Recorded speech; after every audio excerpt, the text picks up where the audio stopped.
혹시 집에서 쫓겨나 보신 적이 있으십니까? 정직하게 대답을 못 하시는군요.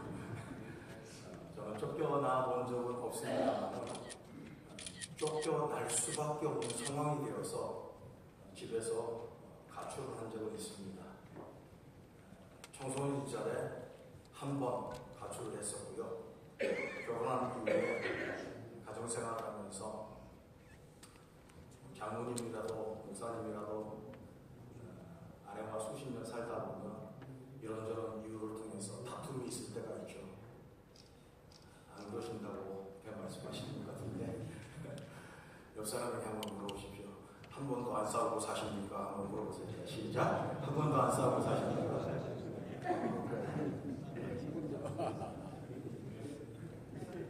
예전보다는 저도 많이 줄어들었습니다만 아내와 다툼을 하게 되면 원인을 추적해 올라가 보면 항상 다툼의 원인이 상대방에게 있는 것이 아니라 나에게 있다는 것을 나중에 깨닫게 됩니다. 그런데 다툼을 한 다음에 가오가 있죠. 가오라는 말을 써서 죄송합니다. 내가 잘못했다는 말 하지 않고 상대방한테 잘못했다, 미안하다 이 말을 듣기 위해서 계속해서 싸움을 이어가는데 하다 안 되면은 그 자리에 박차고 집을 나와버립니다. 제가 사는 집은 교회의 교육관에 3층에 사택이 있어서 그곳에서 머물고 있어서 집 나오면 갈 데가 교회밖에 없습니다. 그래서 교회 안에 혹은 교회 공간에 이렇게 쉴 수 있는 방들이 몇 개가 있는데 제 목양실에도 물론 침대가 있고요. 그래서 목양실로 가든지 아니면은 소그룹방에 들어가서 새벽 예배 될 때까지 잠을 자다가 슬그머니 새벽 예배 시간에 나와서 예배를 드리고 그리고 예배를 드린 다음에는 집에 들어간다는 말도 그렇죠. 집에 기어 들어가서 와이프한테 미안하다, 내가 잘못했다 이렇게 했던 일들이 종종 있게 됩니다. 쫓겨나는 사람의 심정을 한번 생각해 보았습니다. 보통 쫓겨나는 경우는 뭔가 잘못했을 때에 공동체에서 쫓겨난다든지 가정에서 쫓겨난다든지 혹은 청소년들이 부모에게 뭔가 큰 잘못을 해서 쫓겨난다든지 쫓겨나는 과정 가운데는 분명히 쫓겨남을 당할 이유가 있는 것이죠. 그 다음에 이유가 없더라도 집을 나올 때는 무언가 그 공동체를 떠나고 그 사람을 떠날 때는 반드시 어떤 동기와 이유가 있기 때문에 그런 행동을 하는 것을 보게 됩니다. 오늘 함께 읽은 본문의 말씀의 내용을 통해서 예수님이 쫓겨나다 이렇게 설교 제목을 정하였는데요. 쫓겨나다라고 하면서 물음표까지 설교 제목으로 넣었습니다. 왜 물음표를 이렇게 붙였을까요? 보통 사람들은 쫓겨날 때에 쫓김을 당할 만한 이유가 있어서 그 공동체에서 그 자리에서 그 삶의 자리에서 쫓겨나게 되는 겁니다.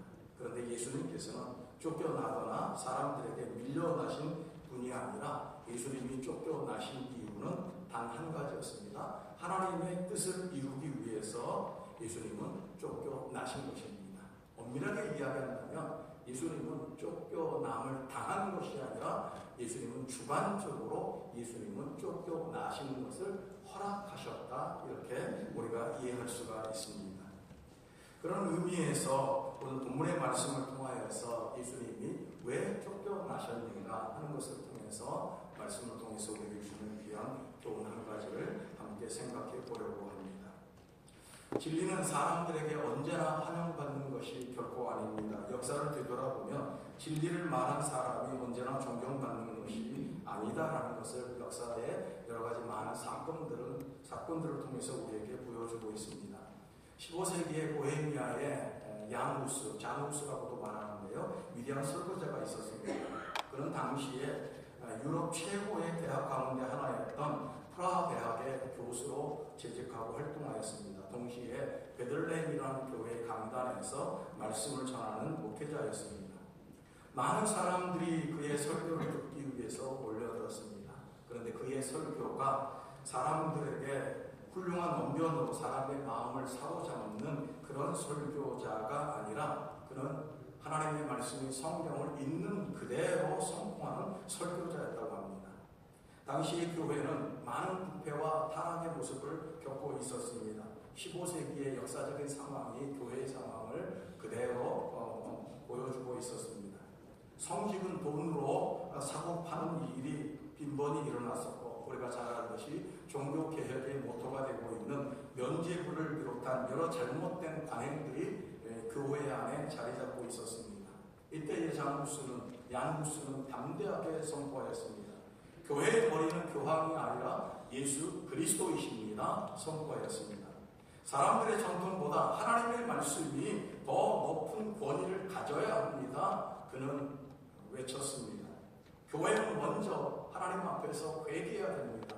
말씀 앞에서 회개하고 하나님 앞에서 회개해야 됩니다. 라는 말씀을 사람들에게 전하였습니다. 처음에는 사람들이 이런 후수의 설교를 칭찬하고 듣는 것 같았습니다. 그러나 하나님의 말씀이 사람들의 죄와 교만을 드러내기 시작하자 사람들의 분위기, 청중들의 분위기는 달라졌습니다.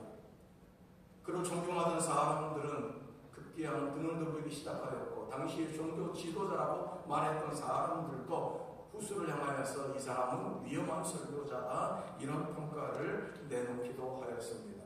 결국 그는 그의 안전을 보장받고 참석했던 콘스탄츠 공회에 체포가 되었고, 자신의 주장을 철회하지 않는다는 이유로 화형을 선고받았습니다. 그는 불길 속에서도 끝까지 그리스도를 부인하지 않았습니다. 왜 이런 일이 일어났을까요? 그가 말한 진리가 틀려서도 아닙니다. 진리가 사람들의 죄를 드러내었기 때문입니다. 사람들은 자신의 잘못을 인정하기보다도 그 잘못을 지적하는 사람을 제거하려는 악한 본성을 그들은 여지없이 드러내고 말았습니다. 오늘 우리가 함께 읽은 누가복음 4장의 내용 가운데도 이런 모습들이 보이고 있는 것을 보게 됩니다. 예수님께서 나사렛 회당에서 메시지를 설교를 하셨습니다. 예수님은 성경을 꺼내놓고 성경을 들추어 읽으면서 말씀을 전하셨습니다. 사람들이 예수님의 설교를 듣고, 전하는 설교를 듣고 사람들은 놀라고 감탄했습니다. 말씀 가운데 보니까 은혜로운 말씀을 사람들이 들었는데, 그들의 첫 번째, 나사렛 사람들의 회당에서 예수님의 설교를 들었던 첫 번째 반응은 놀라웠다는 겁니다. 예수님이 전하신 말씀은 은혜로운 말씀이었습니다. 은혜롭다라고 이야기할 때에 우리 현대 교인들이 이해하고 있는 것처럼 설교자를 통해서 전해지는 말씀을 은혜롭게 여기는 때가 언제입니까? 내가 아멘 하기에 주저함이 없이 들려지는 말씀을 통해서 우리는 은혜로운 말씀이라고 생각할 수도 있습니다. 때로는 우리의 감정을 자극하여서 내 감정에 지극히 좋은 감정으로 자리 잡을 때에 우리는 은혜로운 말씀이다, 이렇게 해석하기도 합니다. 그런데 예수님께서 나사렛 회당에서 설교를 하실 때에 많은 사람들이 예수님이 하신 설교에 대해서 성경은 뭐라고 말하냐? 은혜롭게 들리는 전하는 말씀을 사람들이 들었는데 사람들은 놀라웠다는 겁니다. 여기에 은혜로운 말씀은 오늘 이 시대에 우리 성도들이, 우리 교인들이, 우리 목회자들이 하나님의 말씀을 들을 때에 갖는 일반적인 태도에 대해서 말하는 것이 아니라, 여기 은혜로운 말씀은 예수님께서 원어의 내용을 해석해 볼 때에 예수님께서 복음을 전하셨다는 겁니다. 예수님의 말씀은, 예수님의 설교는 복음 즉 그 자체의 메시지였습니다. 그런데 이 메시지를 전하자 나사렛 사람들의 반응은 놀라웠다 하는 것입니다. 놀라웠다라는 반응을 보인 이 나사렛 사람들이 이어서 전해지는 의문이 이것입니다. 이렇게 말씀을 전하는, 은혜로운 말을 전하는 예수님이 요셉의 아들이 아니냐, 이렇게 되묻고 있습니다. 그들은 놀라웠지만 그 예수님이, 복음을 전하고 은혜로운 말씀을 전하는 그 예수님이 우리가 잘 알고 있는 이 나사렛 동네의 요셉이라는 사람의 목수의 아들이 아니냐, 이렇게 반응하고 있었던 것입니다. 예수님의 말씀은, 은혜로운 말씀은, 복음을 듣기는 들었습니다만 청중들의 반응은, 나사렛 청중들의 반응은 예수님의 말씀을 믿음으로 듣지 아니하고 믿지 아니하고 오히려 놀라울 뿐더러 자기가 가지고 있는 시선과 편견을 가지고 예수님의 말씀을 해석하고 듣고 있었다라는 것입니다. 그들은 예수님의 말씀을 온전히 믿음으로 받아들이지 않았습니다. 저들의 마음 가운데 놀랍기는 했지만 하나님께서 우리에게 말씀을 주실 때에 우리는 전해지는 설교자의 말씀을 통하여서 우리가 또 듣는 하나님의 말씀을 통하여서 놀라울 수는 있습니다. 우리가 생각했던 것과 전혀 다른 해석과 전혀 다른 뜻이 있다거나 혹은 깨달음이 있을 때에 놀라울 수도 있습니다. 그러나 우리는 하나님의 말씀을 놀라운 정도의 반응으로 다가가서는 안 되는 것입니다. 하나님의 말씀은 믿음으로 들어야 되는 줄로 믿습니다. 하나님의 말씀이 전해지는 현장마다 하나님의 말씀을 들을 기회가 있을 때마다 하나님의 말씀을 믿음으로 듣는 저와 여러분 되어주시기를 주님의 이름으로 부탁을 드립니다. 예수님께서 지금 말씀을 전하시는데 복음을 전하시는데 나사렛 동네 사람들은 하나님의 말씀, 예수님의 말씀에 대해서 놀랍기는 하였지만 예수님이 전하신 말씀의 의도대로 믿지는 못하다는 것을 그들이 이후의 행동을 통해서 여실히 증명해 보이고 있습니다. 그들은 진리보다도 자신들의 경험과 사고방식 속에서 오랫동안 생각해왔던 편견을 가지고 예수님의 말씀을 듣고 있었던 것입니다. 저 사람은 우리가 잘 아는 사람인데 요셉의 아들이 아니냐, 요셉은 목수의 신분이었고 목수의 신분을 가지고 있는 저 천한 사람, 이름도 없는 그 사람 가운데 태어난 한 아들이 지금 복음을 이야기하고 있습니다. 예수님께서 이후에 나사렛 사람들과 설명을 들어서 이야기를 할 때에도 이사야 61장 1절 2절의 말씀의 내용을 가지고 예수님께서 당시에 설교를 하셨는데 이사야 61장 1절 2절의 말씀은 이사야 선지자를 통하여서 이 땅 가운데에 도래할 메시아의 구체적인 사역의 모습에 대해서 예수님께서 말씀을 하셨던 것입니다. 메시아의 사역은 무엇입니까? 가난한 자에게 그리고 눈먼 자에게 자유가 없는 자에게 해방을 주고 자유를 주고 포로된 자를 놓아주고 죄의 사슬에 묶여있는 사람들을 해방시켜서 구원받는 사역을 하게 하는 것이 메시아의 사역이었고 이것을 감당하기 위해서 예수님께서는 사람을 살리시기도 하시고 치유하시고 회복하시는 모든 사역을 예수님은 친히 감당하고 계셨던 것입니다.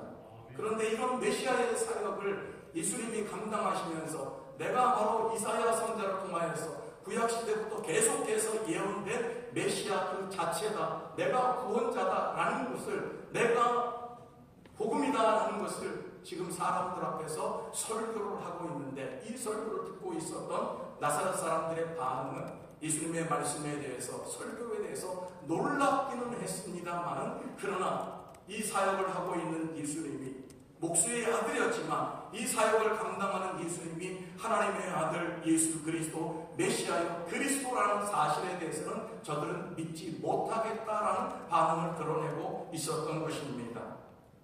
바로 이것이 나사렛 사람들이 보인 예수님의 말씀 설교를 들으면서 듣고 있었던 반응입니다. 저들은 철저히 불신앙을 드러내고 있었습니다. 우리도 신앙생활을 오래 하다 보면 이런 하나님의 말씀을 들을 때에 이런 위험에 빠질 수 있는 경우가 종종 있습니다. 하나님의 말씀을 듣기는 들 때에 놀라울 정도로 감정적으로는 반응하지만 그 말씀을 온전히 믿음으로 받아들이고 소화하고 그 말씀의 중심이 되고 믿음의 중심이 되고 구원의 중심이 되신 예수 그리스도에 대해서 온전히 믿지 못하는 믿음을 드러내는 연약한 경우가 우리의 삶 가운데도 종종 나타날 수 있다 하는 것입니다. 하나님보다 내 생각을 더 앞세우고 내가 갖고 있는 편견을 통하여서 하나님의 말씀을 새롭게 해석하는 그런 우울을 범할 수도 있다는 것을 말씀은 우리에게 보여주고 있습니다. 우리는 하나님의 말씀이 들려질 때마다 그 말씀을 믿음으로 반응하는 아름다운 순종의 모습이 저와 여러분에게 있어져야 될 줄로 믿습니다.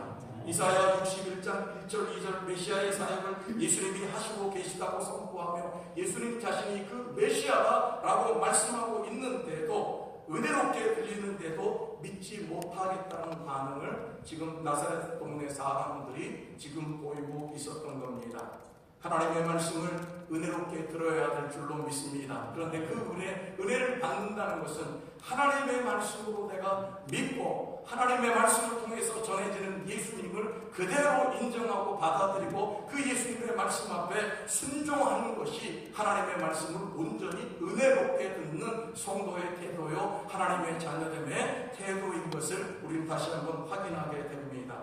하나님이 사랑하시는 성도 여러분, 저와 여러분 하나님의 말씀을 들을 때에 믿음으로 아멘으로 받는 은혜가 날마다 있어지기를 주님의 이름으로 축원을 드립니다. 아멘. 오늘 사람들은 하나님께서 우리에게 은혜를 주시는데 나사렛 사람들은 동일한 은혜를 받으면서도 그 은혜를 특권으로 생각하는 그런 편견을 가지고 있었기 때문에 예수님의 말씀에 대해서 놀랍기는 하였지만 이후에 말씀을 전하는 예수님을 동네에서 쫓아내고 심지어는 집단적으로 예수님에게 폭력을 행하여서 죽이기까지 하는 모의를 할 정도로 이런 반응을 보이고 있는 모습을 보이게 됩니다.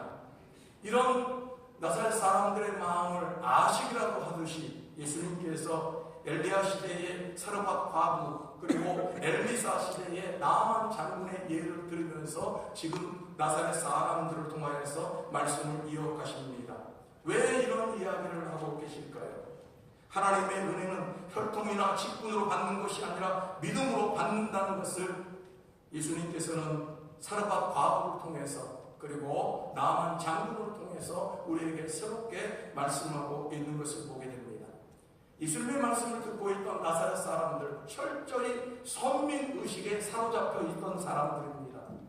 선민의식이 무엇입니까? 우리는 하나님 앞에 특별한 은혜를 받고 있는 사람이고 하나님의 구원의 축복은 다른 이방 민족이 아니라 먼저 된 우리 민족 유대인들에게, 우리나라 사람들에게 먼저 주어져야 한다는 것을 철저히 믿고 하나님의 은혜를 기대하고 있던 사람들입니다.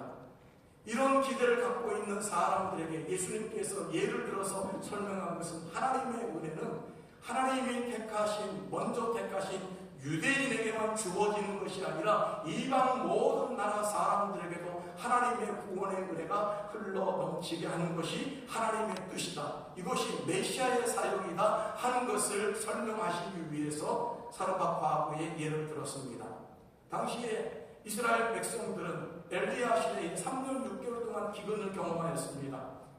이스라엘 민족도 먹고 살 것이 없어서 고통당하고 있었습니다.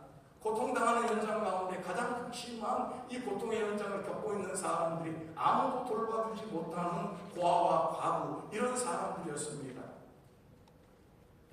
이스라엘 가운데도, 이스라엘 공동체 가운데도 얼마나 많은 고통당하는 사람들이 있었겠습니까?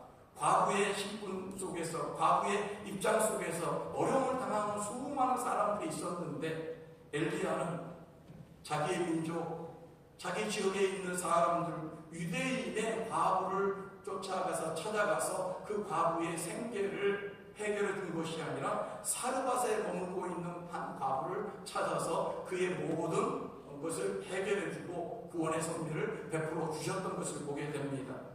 사르밧은 어떤 지역이었습니까? 유대인의 입장에서 본다면 저곳은 이방 지역이었습니다.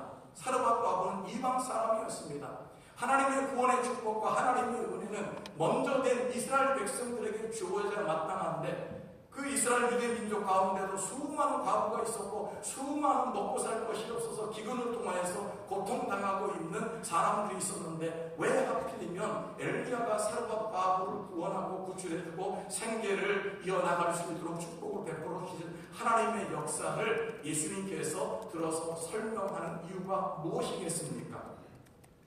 당시에 전염병이라고 말하는 뭡니까? 한센병이라고 이야기를 하죠. 이 문둥병은 많은 사람들에게, 여러 민족에게 있었던 그런 병이었습니다. 그런데 엘리사를 통하여서 나만 장군, 이 사람은 유대인이 아니라 이방인이었습니다. 이방인에게 있어서의 천연과도 같은 이러한 나병을 고쳐오는 사건을 예수님께서 일부러 나사렛 사람들에게 선포하고 이야기를 하는 것이 무엇입니까? 철저히 선민의식을 가지고 하나님의 축복과 구원은 우리 민족에게만 주어지고 우리 안에만 주어져야 된다는 철저한 선민의식을 가지고 있는 유대인 나사렛 사람들을 향하여서 하나님의 은혜는 나사렛 사람뿐만 아니라 유대인뿐만 아니라 모든 이방 민족을 통하여서 세상 가운데 흘러 넘치게 하는 것이 하나님의 구원의 뜻이고 하나님의 축복이요 하나님의 은혜이다라는 것을 예수님이 지금 강조하고 있는 것입니다. 이 말씀을 들었던 설교를 들었던 나사렛 사람들은 이런 예수님의 의도에 대해서 전혀 알지도 못하였습니다. 그들은 철저히 우리는 아브라함의 자손이다. 메시아가 오시면 먼저 우리를 축복해야 되고 우리를 구원해 주어야 한다는 기대감과 생각을 철저히 가지고 있었던 사람들입니다. 그들은 예수님이 전하신 복음을 통해서 하나님의 뜻이 이 땅 가운데 성취되는 것에 대해서는 별로 관심이 없고 자기들의 구원과 자기들의 축복만을 생각하고 있었던 편협적인 세계관과 신앙관을 저들은 가지고 있었던 것입니다. 그래서 예수님이 지금 전하시는 말씀이 사르밧 과부를 엘리야가 고쳐주었고 나아만 장군을 엘리사가 고쳐주었고 이런 일들을 이야기를 들었을 때에 예수님을 향하여서 예수님의 말씀이 놀랍기는 하였지만 저들의 마음 가운데 닿지도 않고 저들의 마음 가운데 화와 분노를 일으키는 감정을 불러일으켰던 것입니다. 사람들은 예수님이 전하는 말씀에 대해서 예수님은 회개하는 심정으로 회개를 촉구하기 위해서 이 말씀을 전하였지만 예수님의 말씀을 들은 사람들은 자신의 죄를 정죄받는 것 같아서 감정적으로 기분 나쁜 상황이 극하여서 집단적으로 함께 모여서 예수님을 동네에서 쫓아내고 심지어는 그 나사렛 한 어귀에 있는 낭떠지로 데려가서 예수님을 밀쳐버려서 떨어 죽이고자 하는 모의까지 하게 됩니다. 낭떠러지에서 사람을 밀쳐서 죽이는 이러한 행위는 사형 집행의 한 방법으로서 하나님 앞에서 종교적으로 신앙적으로 신성모독과도 같은 죄를 범하였을 때에 이스라엘 신앙 공동체가 택하였던 방법이었다라고 역사적으로 이렇게 설명을 하고 있습니다. 나사렛 사람들이 지금 예수님에게 이런 행동을 하고 있었던 것입니다. 회개하라고 촉구하고 복음을 이야기하고 있는 예수님에 대해서 그 말씀을 믿음으로 받아들이는 것이 아니라 자신들의 죄와 그리고 자신들의 생각에 집착하여서 예수님이 누구인지를 제대로 알아보지도 못하고 예수님에게 엉뚱한 반응을 나타내는 이런 모습 속에서 급기야는 예수님을 죽이고자 하는 단계까지 이르렀던 것입니다. 참 놀라운 모습입니다.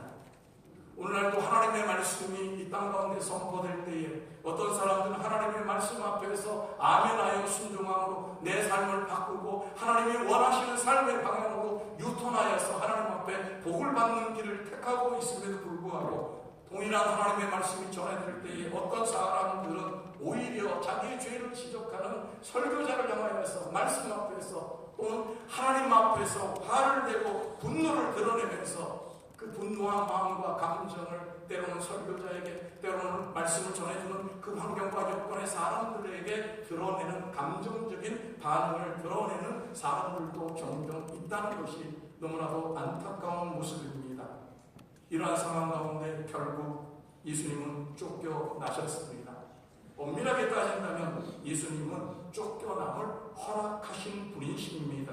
그렇습니다. 예수님은 저들의 그런 완력과 저들의 집단적인 행동을 통해서 쫓김을 당할 정도로 나약한 분은 결코 아니었습니다.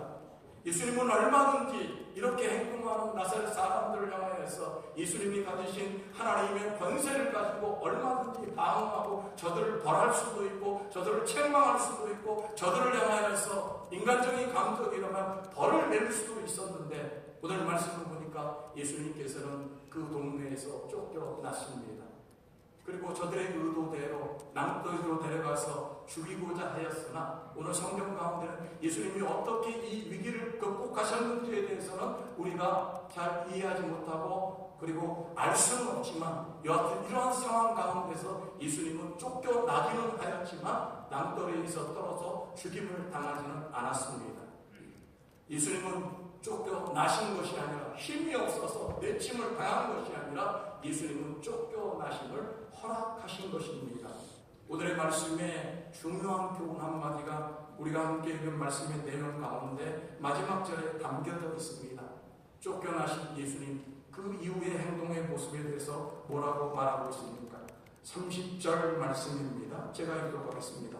예수께서 그들 가운데로 지나서 가시니라 이렇게 말하고 있습니다. 예수님께서 그들 가운데 지나서 가셨다는 겁니다. 누가복음의 저자인 의사 누가는 예수님께서 지금 예수님을 쫓아내고 예수님 앞에 도전하듯이 드러내고 있는, 협박하듯이 행동하고 있는 이 사람들을 향하여서 예수님의 최종적인 행동의 모습에 대해서 그들 가운데 지나서 가시니라 이렇게 말하고 있는 표현 무엇입니까? 그들이 어떻게 예수님을 대했든지, 어떻게 예수님의 설교와 말씀에 대해서 반응하든지 상관하지 아니하시고 예수님은 그들을 지나서 가던 길을 계속해서 가셨다라는 것입니다. 예수님이 가시던 길은 어떤 길이었습니까? 예수님께서 나사렛 사람들에게 설교하셨던 것처럼 메시아의 길, 그리스도의 길, 구원자의 길을 예수님께서 계속해서 묵묵히 걸어 나가셨다라는 것입니다. 예수님이 이 땅 가운데 오셔서 하시는 사명은 메시아의 사명이었습니다. 구원자의 사명이었습니다. 복음을 전하는 사명이었습니다. 이 일을 감당하는데 자신을 환영해 줘도 마땅할 나사렛 사람들이 오히려 배척하고 예수님을 향하여서 거절하고 쫓아내고 예수님을 향하여서 폭력을 행하여서 죽이고자 하는 의도까지도 있는 여러 가지 많은 방해가 있었지만 예수님은 굴하지 아니하고 자신이 가시는 그 길, 메시아의 사역, 구원자의 길을 묵묵히 예수님은 행하시는 모습을 우리에게 보여주고 있습니다. 하나님의 사랑하시는 성도 여러분, 저와 여러분에게도 하나님께서 우리에게 주어주신, 우리에게 맡겨주신 거룩한 사명과 소명의 길이 있습니다. 이 일을 감당함에 있어서 이 일을 성공적으로 열심히 많은 사람들 앞에서 놀라울 정도로 이 일을 성취하면서 아름답게 이 일을 감당해 오신 우리 개인적인 사역이 있고, 그리고 교회의 한 교회의 장로님으로서 또 각 노회의 장로님으로서 함께 이루어갈 조직적이고 연합적인 많은 주님의 선한 일들을 믿음으로 여기까지 아름답게 이루어 오신 줄로 믿습니다.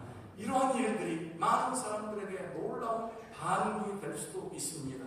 그런데 어떤 때는 그 일 때문에 그 일을 감당하면서 이렇게 그 일을 감당하면서 당하는 손해가 예수님이 복음을 전하면서도 이런 어려움을 겪고 있듯이 어려움이 있을 수 있고 장애가 있을 수 있고, 그리고 그 길을 막으려는 전혀 의도하지 않는 돌발적인 상황들이 얼마든지 생길 수 있다는 것을 우리는 예측해 볼 수 있습니다. 그럼에도 불구하고 우리가 따라가야 할 신앙의 복음과 우리가 걸어갈 사명자의 길의 복음을 우리는 누구에게서 배울 수 있습니까? 우리의 모든 삶의 복음이 되신 예수님을 붙잡고 따라가야 되지 않겠습니까? 예수님이 이 나사렛 동네를 떠나서 가던 길을 계속해서 걸어 나가셨던 메시아로서 그리스도의 구원자로서의 사역을 계속해서 감당하는 분으로 사셨던 것처럼 저와 여러분 하나님 앞에 맡겨진 바 개인적인 소명과 거룩한 사명, 또 조직적인 거룩한 사명과 소명을 믿음으로 감당하면서 예수님처럼 그 길을 두벅두벅 걸어 나가는 사역의 은혜, 믿음의 은혜, 또 순종과 섬김의 열매가 저와 여러분의 삶의 모습 가운데 날마다 계속되어지는 은혜 있어주시기를 주님의 이름으로 축원합니다. 아멘. 기도하겠습니다. 하나님 아버지, 오늘 우리의 모든 삶에 하나님께서 우리의 삶에 부여하신 거룩한 소명이 있는 줄로 믿습니다. 하나님, 이 거룩한 사명을 예수님처럼 두벅두벅 믿음으로 잘 예수님을 붙잡고 말씀을 붙잡고 걸어가는 저희들 되게 하여 주시옵소서. 예수님의 이름으로 기도드리옵나이다. 아멘.